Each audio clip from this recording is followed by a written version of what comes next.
Hi అండి.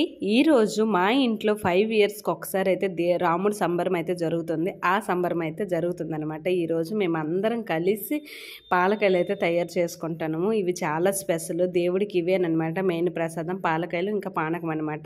అవి తయారు చేసిన తర్వాత వాటినైతే ఇలాగ ఆయిల్‌లో ఫ్రై చేసుకోవాలి. పొయ్యి మీద అలా ఫ్రై చేస్తుంటే చాలా డేస్ అయిందనమాట. ఇలా చేసి చాలా హ్యాపీగా అనిపించింది. అందరం కలిసి పనులన్నీ చేస్తుంటే ఈ పాలకాయల కోసం అనమాట ముందుగా బియ్యం పిండి కొత్తగా ఏవైతే బియ్యం అవుతాయి ఆ బియ్యం పిండిని తీసుకొని అందులో బెల్లం ఇంకా వాటర్ వేసి గట్టిగా కలుపుకొని చిన్న చిన్న పాలకాయలాగా అందరు కలిసి చేసుకున్నాం అనమాట. చాలా ఎక్కువ కదా, ఇది ఒక ఫ్యామిలీ కాదనమాట, మొత్తం 7 ఫ్యామిలీస్ కలిసి ఈ పూజను అయితే చేస్తాం అనమాట. మధ్యాహ్నం ఇవి చేసుకొని నైట్కి అయితే దేవుడికి అన్నీ కూడా ప్రసాదంగా పెడతారనమాట. ఇదిగోండి దేవుడి రూమ్ అయితే ఇలా అలంకరించారు. ఇదే మెయిన్ పెట్టి అనమాట. 5 ఇయర్స్కి ఒకసారి ఈ పెట్టిని పైనుండి కిందకి తీస్తాము. మళ్ళీ తర్వాత అయితే ఎవ్వరు కూడా ఈ పెట్టిని ముట్టుకోరనమాట. సో వీడియో నచ్చిందని అయితే అనుకోండి. నచ్చినట్టయితే డూ లైక్